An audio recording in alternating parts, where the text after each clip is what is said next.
तो ध्यान देंगे।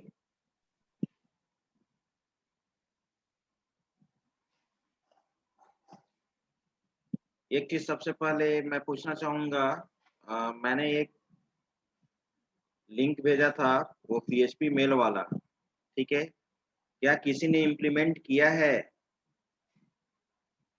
क्या किसी ने इम्प्लीमेंट किया है मेल वाला?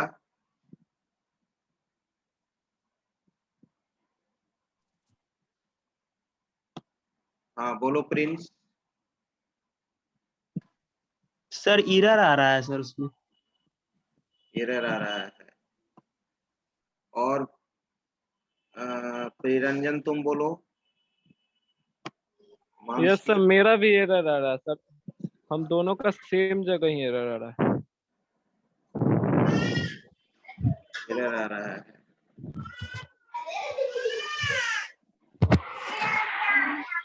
तुम बोलो मानसी, तुम क्या कहना चाह रही हो?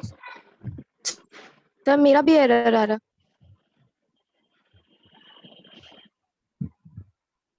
यानी नहीं हो रहा है, ठीक है, बताना होगा तब। अब उसको मैं क्या करूंगा, पीएचपी मेलर क्लास लाइब्रेरी पहले मुझे डाउनलोड करना होगा, ठीक है। ठीक है, तो मैं उसको पहले चेक कर लेता हूँ, उसके बाद फिर मैं आपको उसको नेक्स्ट क्लास में मैं बता दूंगा, ठीक है, पीएचपी मेलिंग का।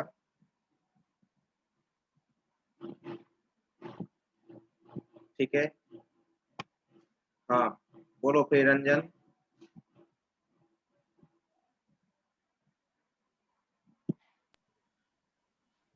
सर एरर एक ही जगह आ रहा है सर, सेट फॉर्म को उसको कमेंट में कन्वर्ट कर दे रहा है तो एरर नहीं आ रहा है, लेकिन रन नहीं कर रहा है जो चाहिए। लेकिन मेल उसमें एक जीमेल में अपने अपने जीमेल अकाउंट में जाके कॉन्फ़िगर करना पड़ता है, वो किए थे?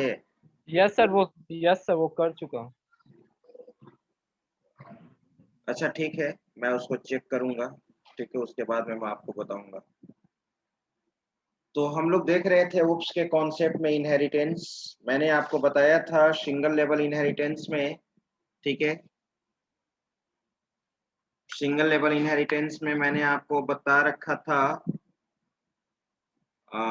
ओवरराइडिंग का कॉन्सेप्ट भी मैंने बताया था, राइट।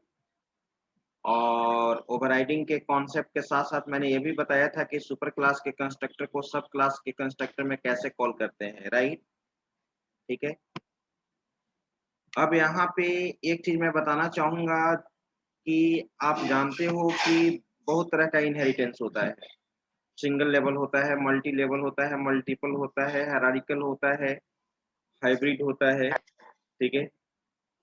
लेकिन जावा मल्टीपल इनहेरिटेंस को सपोर्ट नहीं करता है, जबकि पीएचपी भी हमारा मल्टीपल इनहेरिटेंस को सपोर्ट नहीं करता है।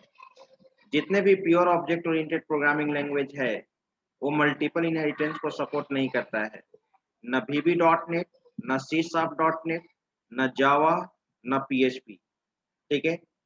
इसमें मल्टीपल इनहेरिटेंस डायरेक्ट आप यूज नहीं कर सकते हैं। आप जैसा कि जानते हैं कि मल्टीपल इनहेरिटेंस को अचीव करने के लिए हम लोग इंटरफेस का कॉन्सेप्ट यूज करते हैं, ठीक है। थोड़ा सा हम ले चलेंगे आपको, इंटरफेस पढ़ने के पहले आप पढ़े होंगे जावा में फाइनल कीवर्ड, राइट, ठीक है। तो फाइनल कीवर्ड आप पढ़े होंगे, तो पीएचपी में भी फाइनल कीवर्ड होता है, ठीक है, पीएचपी में भी फाइनल कीवर्ड होता है।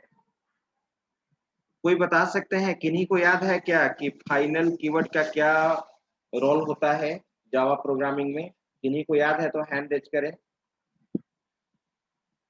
कोई आपसे पूछ सकता है कि what is the main role of final keyword in Java, क्योंकि उसी के आधार पे मैं यहाँ पे आपको बताऊंगा। किन्हीं को याद है तो हैंड रेज करें।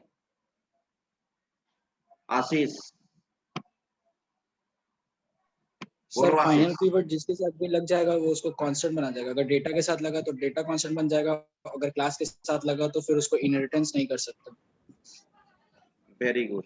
फाइनल कीवर्ड किस किस किस के साथ यूज होता है? एक वेरिएबल के साथ आपने बोला जो कांस्टेंट के लिए, और एक क्लास के पहले मेथड, बोला, डेटा मेथड और क्लास। और मेथड के पहले। अगर मेथड के साथ मेथड के पहले लगा देंगे तो क्या होगा? सर मेथड ओवरराइडिंग नहीं होगा। ओवरराइडिंग नहीं होगा। Yes sir. ओवरराइडिंग नहीं होगा, बिल्कुल आपके पास बिल्कुल कॉन्सेप्ट है, बिल्कुल आपने सही बोला कि फाइनल मेथड 3 चीज के साथ यूज होता है। एक मेंबर वेरिएबल के पहले यूज करते हैं जो कांस्टेंट वेरिएबल बनाने के लिए यूज करते हैं, ठीक है। दूसरा चीज हम लोग यूज करते हैं मेंबर मेथड के पहले जिस मेथड को आप फाइनल बना देंगे उसको आप ओवरराइड नहीं कर सकते हैं, यानी ओवरराइडिंग कॉन्सेप्ट को ब्रेक करता है। और क्लास में अगर हम आ जाते हैं, जिस क्लास को आप फाइनल बना देंगे उसको फिर आप इनहेरिट नहीं कर सकते हैं। यही होता है ना? Yes sir. ठीक है, लेकिन अब हम लोग को यूज करना है यहाँ पे पीएचपी में, तो पीएचपी में भी हम लोग यूज करते हैं। अगर किसी मेथड ओवरराइडिंग मेथड को अगर ब्रेक करना है तो हम लोग यहाँ पर भी ब्रेक कर सकते हैं। बस मेथड के पहले क्या लगा देंगे, मेथड के पहले हम लोग लगा देंगे यहाँ पे फाइनल कीवर्ड। यहाँ पर भी फाइनल कीवर्ड ही होता है। तो आइए देखते हैं।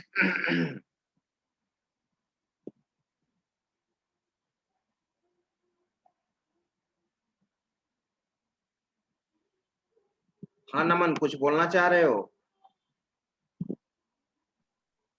फाइनल कीवर्ड के लिए हैंड एज किए थे, सॉरी डाउन नहीं कर भूल गए थे सर डाउन करना। ओके, तो आइए सबसे पहले हम लोग एडिटर ओपन करते हैं। तो एडिटर में हम लोग ऑन कर लिए ए,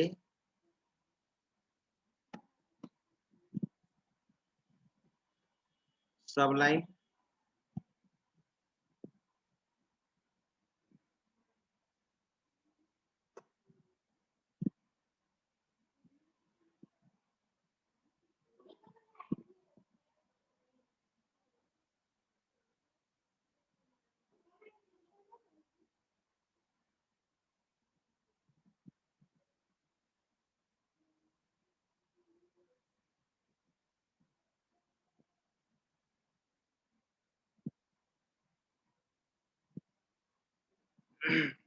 तो यहाँ पे चलिए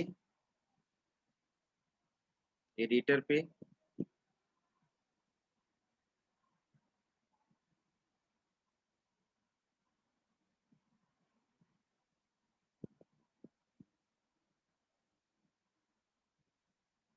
फाइल, न्यू, सेव कर देता हूँ, कंट्रोल एस।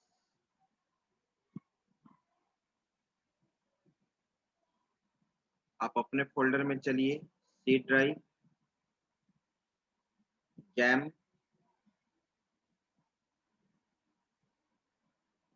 में htdocs, एक मैंने फोल्डर बनाया था AKU4 नाम का, यहाँ पर मैंने दे दिया final.php, राइट। अब यहाँ पे हम लोग HTML, ठीक है, टैब,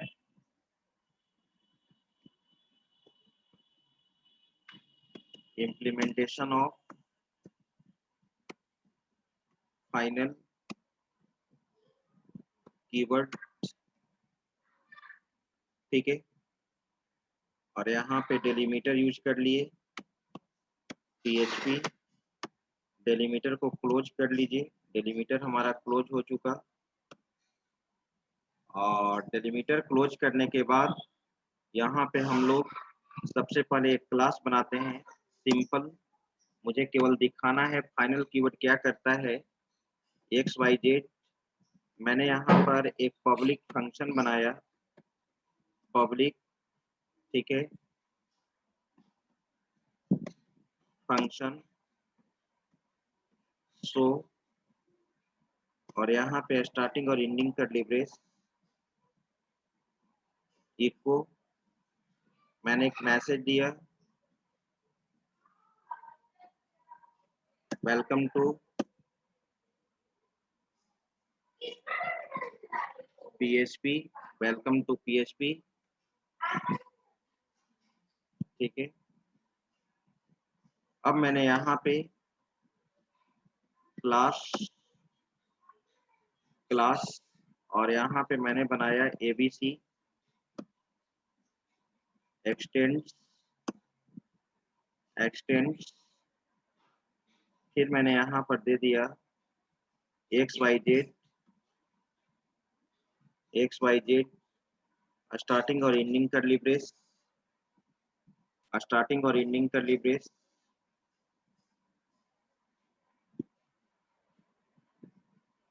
और यहाँ पर भी मैं वही ओवरराइडिंग का कॉन्सेप्ट यूज कर रहा हूँ, पब्लिक फंक्शन शो, राइट। और यहाँ पर मैंने मेथड दे दिया message eco welcome to sub class, और यहाँ पे वेलकम टू PHP की जगह मैं दे देता हूँ सुपर क्लास, राइट। ये फंक्शन ओवरराइडिंग का कॉन्सेप्ट है। और जैसा कि आप जानते हैं कि इस केस में $obj इक्वल टू न्यू सब क्लास का ऑब्जेक्ट बनाएंगे ABC, और यहाँ पर मैंने एक कर लिया। अब मैं $obj एरो साइन के द्वारा मैंने शो फंक्शन को कॉल किया। तो अभी इस प्रोग्राम में कोई प्रॉब्लम नहीं है, शो फंक्शन कॉल हो जाएगा, ठीक है। शो फंक्शन हमारा यहाँ पे कॉल हो जाएगा और सब क्लास का शो फंक्शन एग्जीक्यूट करेगा। मैसेज क्या आएगा, welcome to sub class, control S, XAMPP यहाँ यूज कर लीजिए, जैम्प कंट्रोल पैनल, ये रहा।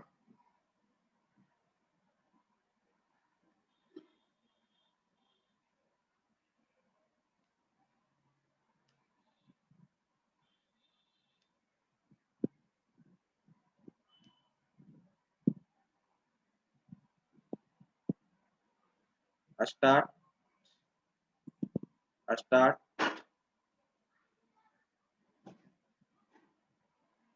ठीक है। अब यहाँ पे इसको मैंने हटा दिया, ब्राउजर को स्टार्ट करते हैं।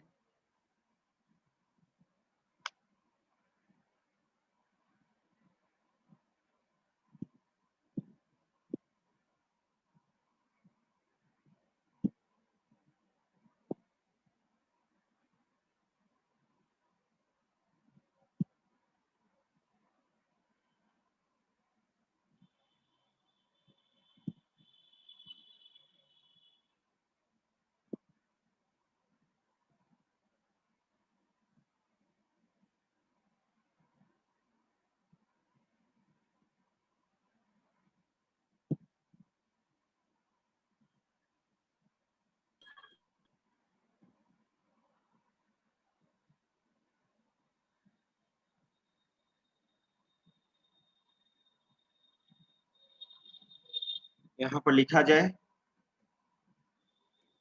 Local host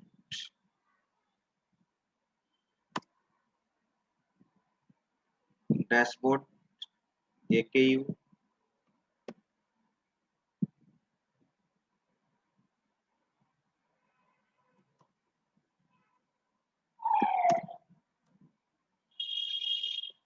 right, final dot PHP आया, सब क्लास का फंक्शन एग्जीक्यूट किया, मैसेज आया वेलकम टू सब क्लास, और आप ओवरराइडिंग का कॉन्सेप्ट तो आप जानते ही हैं कि अगर इस प्रीवियस क्लास में मैंने बताया था कि इस सुपर क्लास का अगर शो फंक्शन को एग्जीक्यूट कराना है तो इसके अंदर क्या कर लेंगे, कॉल कर लेंगे। मैंने बताया था पेरेंट, स्कोप, रिजोल्यूशन, और शो फंक्शन को क्या कर लिए, कॉल कर लिए, ओवरराइडिंग फंक्शन को क्या कर लिए, कॉल। ये तो प्रीवियस क्लास में ही आपने देखा था, राइट। अब दोनों फंक्शन कॉल हो जाएगा, welcome to super class, welcome to sub class, right. लेकिन अब मैं चाहता हूं कि सुपर क्लास के फीचर्स को सब क्लास में इनहेरिट ना करे, सुपर क्लास के फीचर्स को सब क्लास, यानी वैसा क्लास बनाना चाहते हैं जिसको एक्सटेंड नहीं किया जा सकता है, वैसा क्लास बनाया जाना चाहिए जिसके फीचर को हम इनहेरिट नहीं कर सकते हैं। तो आप क्या करेंगे, बस इस क्लास के पहले क्या लगा देंगे, इस क्लास के पहले फाइनल लगा देंगे। अब ये फाइनल क्लास बन गया, अब ये क्या बन गया, फाइनल क्लास। ठीक है, जैसे जावा में जो होता है, अब ये हमारा फाइनल क्लास हो गया। और फाइनल क्लास जब बन गया तब यहाँ पे एरर आएगा, सब क्लास तो इसका क्रिएट नहीं हो सकता है, तो यहाँ पर क्या देगा, एरर देगा, यहाँ पे एरर देगा, राइट। ठीक है, due to final class, due to final class, right. Control S, अब यहाँ पे आप रन कराइए, देख लीजिए क्लास एबीसी में not inherit from final class. अब देखे ना 22वां लाइन में एरर दे रहा है, फैटल एरर। ठीक है, राइट। तो फाइनल क्लास इनहेरिट नहीं होता है। चलो अब मान लो कि मैंने इनहेरिट किया, अब मान लो कि मैंने यहाँ पे फाइनल, ये फाइनल क्लास, ठीक है। तो सबसे पहले आप इसका यहाँ पे मैं ऐसे लिख देता हूँ, फाइनल क्लास, ये आप जान गए, इसका स्क्रीनशॉट ले लीजिए फाइनल क्लास का, क्योंकि फिर हम चेंज करेंगे। स्क्रीनशॉट ले लीजिएगा, और है भी इजी, ये सब कोडिंग आपका किया हुआ है जावा में, ज्यादा कुछ इसमें है नहीं। ठीक है, अब हम यहाँ पे फाइनल मेथड को यूज कर रहा हूँ, implementation of final method, final method. आप जानते हैं कि फाइनल मेथड ओवरराइडिंग कॉन्सेप्ट को क्या करता है, ब्रेक करता है। अब मैं इसको हटा दिया, ठीक है। फाइनल क्लास अब मैं नहीं बनाता हूँ, इसके फीचर को इनहेरिट करना है, ये भी एरर खत्म। चलो सब क्लास तो बनाया जा सकता है, लेकिन मैं चाहता हूं कि सोप फंक्शन को, सोप फंक्शन अगर सुपर क्लास में बनाया गया है तो सब क्लास में इस नाम से डिफाइन नहीं हो, तो इसके पहले फंक्शन लगा दोगे, फाइनल लगा दोगे, क्या लग जाएगा, फाइनल। अब ये क्या हो गया, final function, final function, right. और अब जब ये फाइनल फंक्शन है तो क्या ओवरराइड होगा, नहीं, यहाँ पे एरर देगा, error.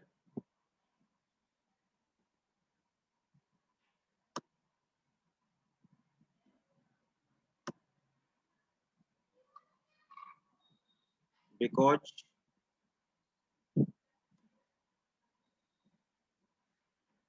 final method cannot be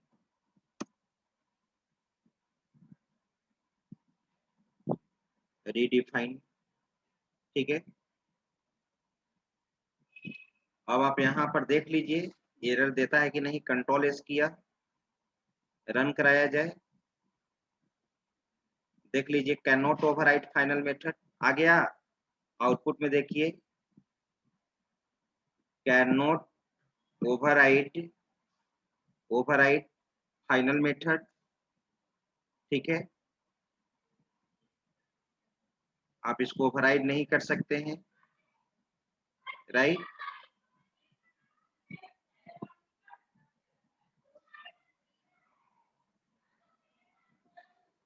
okay, अब यहाँ पे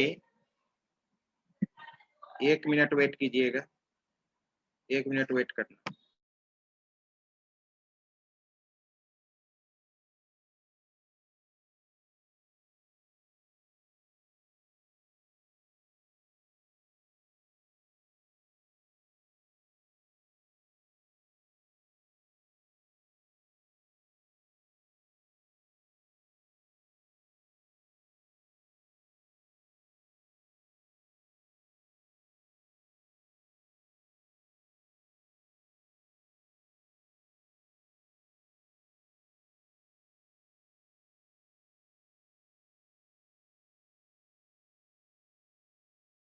तो आपने देखा यहाँ पर, ठीक है,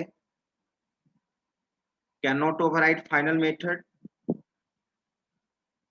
अब इसका भी आप स्क्रीनशॉट ले लीजिए, इसका भी आप स्क्रीनशॉट ले सकते हैं। चलिए, अब जैसे जावा में फाइनल कीवर्ड तो 3 चीज के साथ यूज करते थे, क्लास के पहले, मेथड के पहले और वेरिएबल के पहले भी। जावा में कांस्टेंट वेरिएबल बनाने के लिए हम लोग क्या यूज करते थे? फाइनल कीवर्ड यूज करते थे। लेकिन पीएचपी में कांस्टेंट वेरिएबल बनाने के लिए फाइनल कीवर्ड यूज नहीं किया जाता है, राइट? यहाँ पे कॉन्स्ट कीवर्ड यूज किया जाता है, कॉन्स्ट कीवर्ड हम लोग यहाँ पे यूज करते हैं ना। तो यहाँ पे कॉन्स्ट कीवर्ड यूज करते हैं, याद रखना, फाइनल नहीं यूज करते हैं। जैसे अगर मैं अब यहाँ पे इस फाइनल को हटा दिया, राइट, इसको भी हटा दिया, और मैं कांस्टेंट वेरिएबल बनाना चाहता हूँ यहाँ पे, जैसे सपोज पब्लिक कॉन्स्ट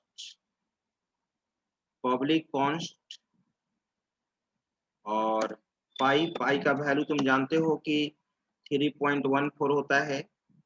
अब इसके वैल्यू को आप मॉडिफाई नहीं कर सकते हो, केवल एक्सेस कर सकते हो। कांस्टेंट वेरिएबल वही होता है ना, इसको तुम एक्सेस कर सकते हो। देखो, एक्सेस कर लो, यहाँ पे तुम प्रिंट करा सकते हो, echo value of pi equal to dot, और पाई का वैल्यू दे देंगे $पाई, राइट। न्यू लाइन देना है तो न्यू लाइन दे दो, new line br tag, right. ठीक है, यहाँ पर भी मैंने इस चीज को दे दिया, शिफ्ट कंट्रोल सी,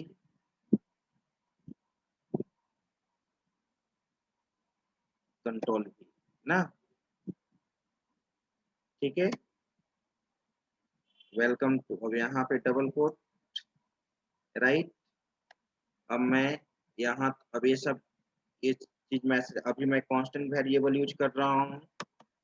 ठीक है, फंक्शन ओवरराइडिंग का भी कॉन्सेप्ट है, दोनों फंक्शन सेम है। और ये हमारा यहाँ पर क्या हुआ? कांस्टेंट वेरिएबल ना, कांस्टेंट वेरिएबल हुआ, राइट। कंट्रोल एस रन कराइए।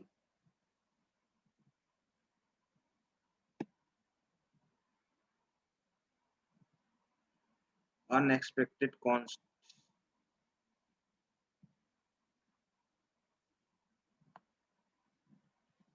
एरर क्यों आ रहा है?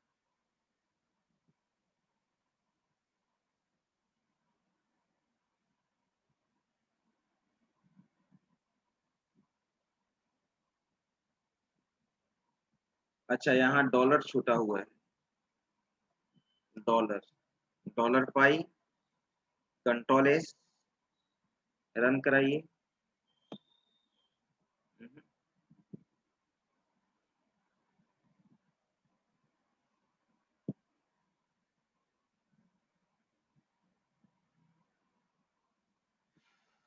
कॉन्स्ट,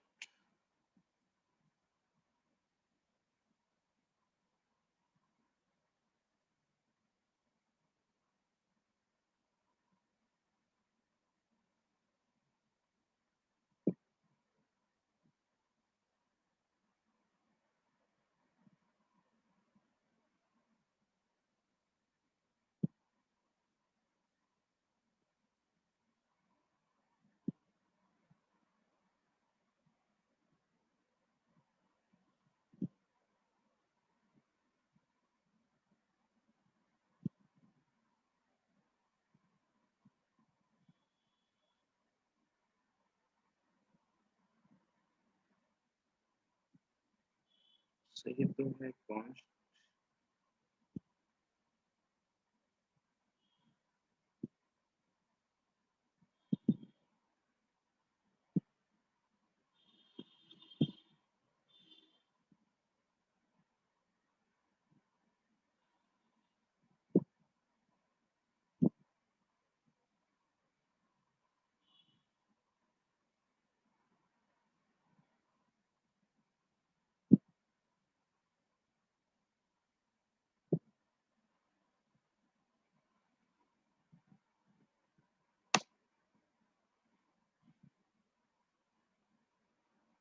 const $,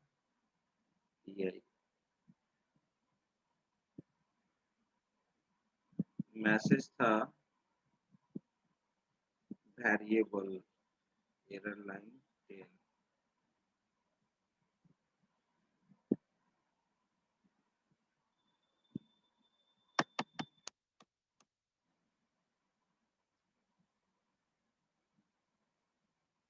एक चीज इसमें चेक करना होगा कि क्या member variable as a member variable constant हो सकता है कि नहीं। As a member variable value of pi undefined variable P 13 const $,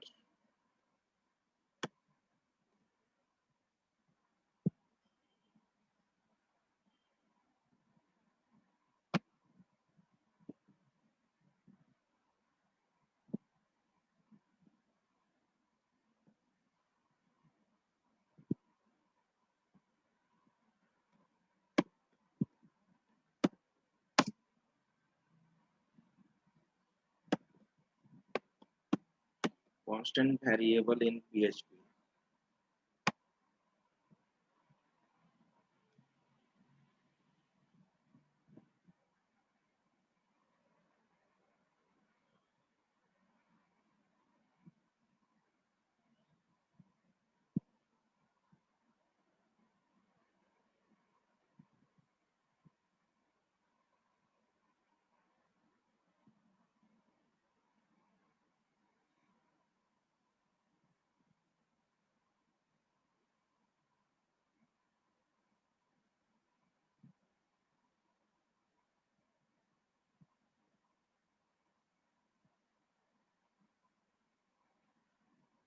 अरे कॉन्स्ट कीवर्ड के बारे में केवल हैश डिफाइन दे रहा है, लेकिन होता है कॉन्स्ट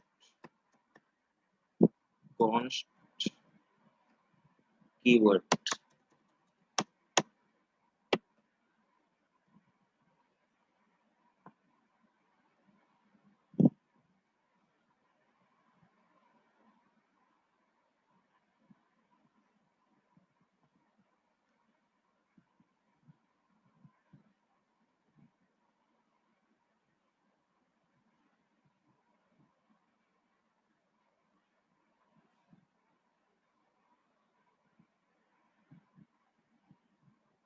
अच्छा, एक्सेस करने का रूल अलग होता है, याद रखना। देखो कॉन्स्ट ए एक्सेस करने का रूल उसका अलग है, क्योंकि वो डायरेक्ट तुम्हारा क्लास नेम के द्वारा एक्सेस होता है। क्लास नेम स्कोप रिजोल्यूशन जरा हम पढ़ते हैं यहाँ पे। const are one type of variable which we can define for any class with keyword const, right? जिस वेरिएबल के पहले const कीवर्ड लगा दोगे कांस्टेंट वेरिएबल होगा। Value of this variable can not be change, ये तो जानते ही हो। Class constant are different than normal variable as you do not need dollar to declare the class constant. Constant variable बनाते समय डॉलर कीवर्ड यूज नहीं करते हैं। If we are inside the class then value of the constant can be get using the self keyword.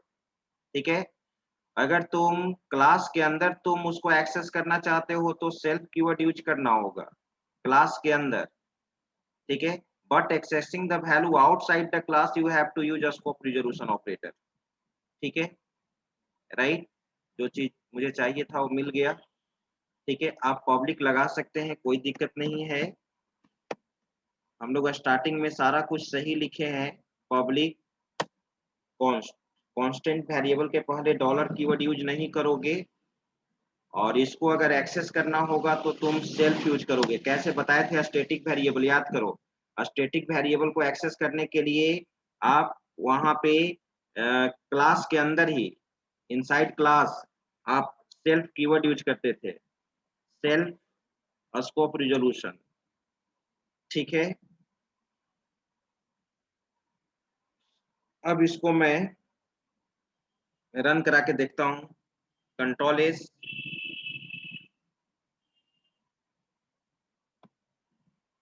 Refresh, syntax error, unexpected const.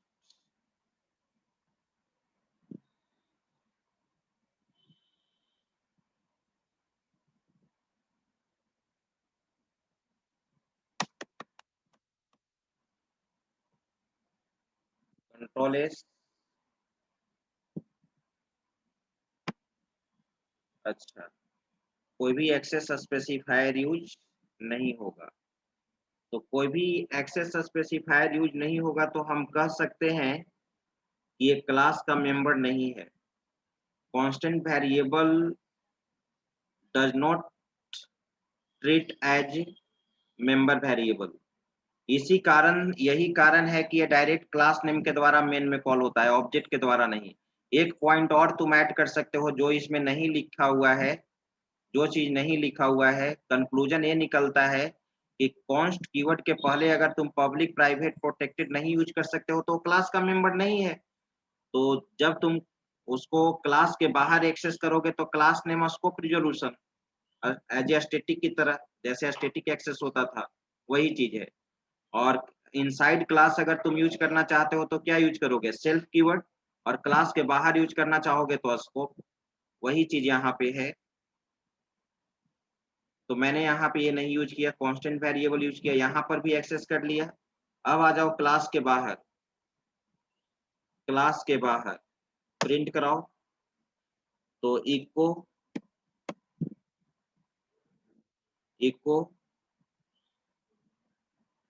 Value of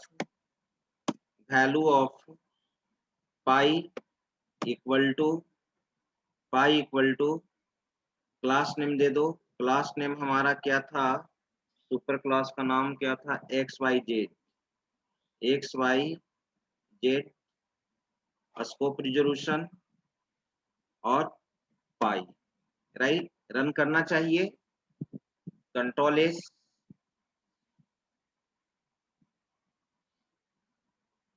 run कराइए।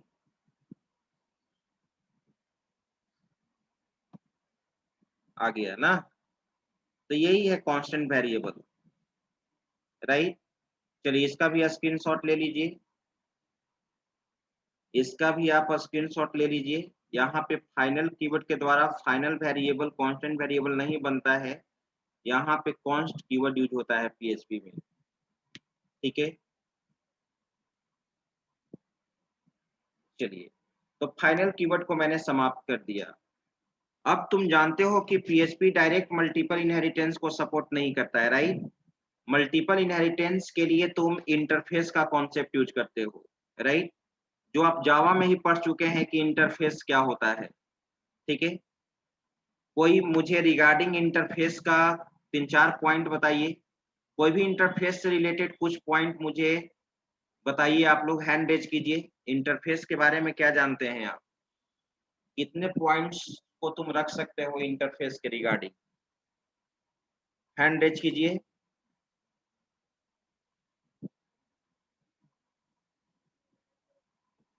हाँ बोलो Rahul.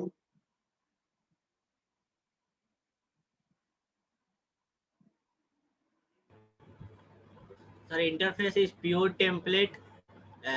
It has only prototype, means method prototype is only declared and not defined. It has no its alone meaning, means we cannot create the object of interface class. We can use it by inheriting with another class.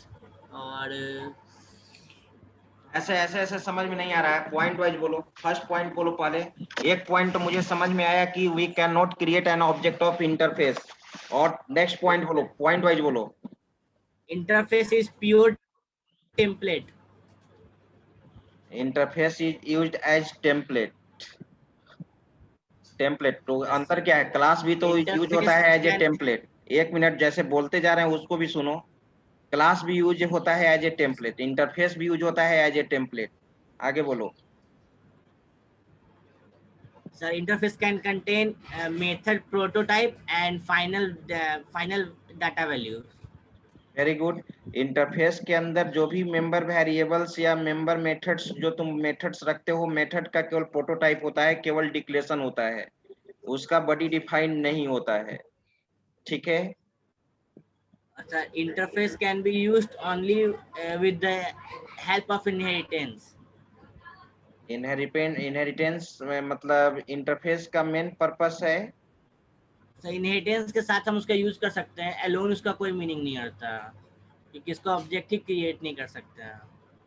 एक बार और बोलो, क्या बोल रहे हो?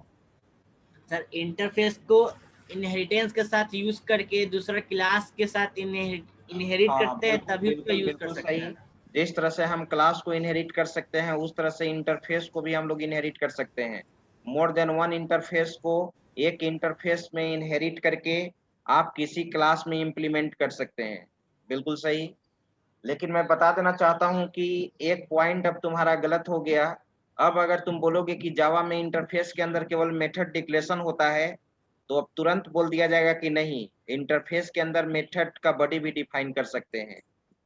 मालूम है इस चीज को? नो सर, जे मालूम है ना? नो सर, नहीं मालूम। नहीं मालूम है तो मालूम कर लो। J2SE 1.14 से JDK 14 से ये फैसिलिटी आ चुका है कि आप इंटरफेस के अंदर मेथड का बॉडी भी डिफाइन कर सकते हो। ठीक है, point to be noted. Okay sir. तो इस चीज को अब हम लोग नेक्स्ट क्लास में देखेंगे। इस चीज को अब हम लोग नेक्स्ट